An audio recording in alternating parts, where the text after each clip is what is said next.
भाभी, भाभी। आ गई दीदी आप? राधे राधे। अंदर ही आ गई हूँ भाभी, मैं बाहर तो जाऊंगी नहीं। जब आपको पता है कि मैं आने वाली हूँ तो आपको बाहर खड़ा नहीं होना चाहिए था। आपको नहीं पता बैग वगैरह लेकर आने होते या नहीं आने होते? अरे पिंकी बेटा, अगर अंदर आ गई हो तो आकर बैठ भी जाओ। क्यों बहू के पीछे पड़ी हो, वहीं से हंगामा मचाती आ रही हो?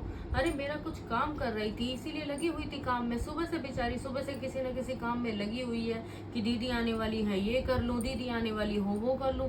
और तुम हो के आते दंदनाते उससे चढ़ गई हो। जाओ बहू उठा जाओ, तुम जाकर ठंडा ले आओ। जी माँ जी। दीदी आप बैठो, मैं आती हूँ। यार मम्मी, कुछ ज्यादा सर नहीं चढ़ा रखा आपने इनको?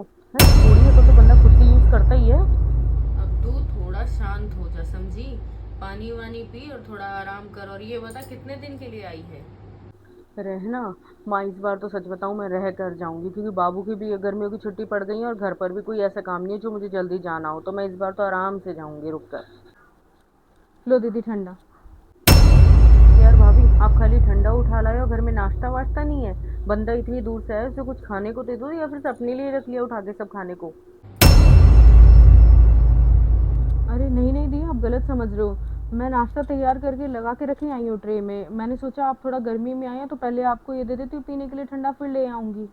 पिंकी बेटा, ये तुम कहाँ लगा रखी हो जब से आई हो? अपनी भाभी के पीछे पड़ी हुई हो कि कभी वो बैग लेने बाहर नहीं आई, कभी नाश्ता न लाई, कभी कुछ। आज तक ऐसा हुआ है कि वो बेचारी तुमको नाश्ता ना दी हो ढंग से, या तुम्हें भूखा रखा हो?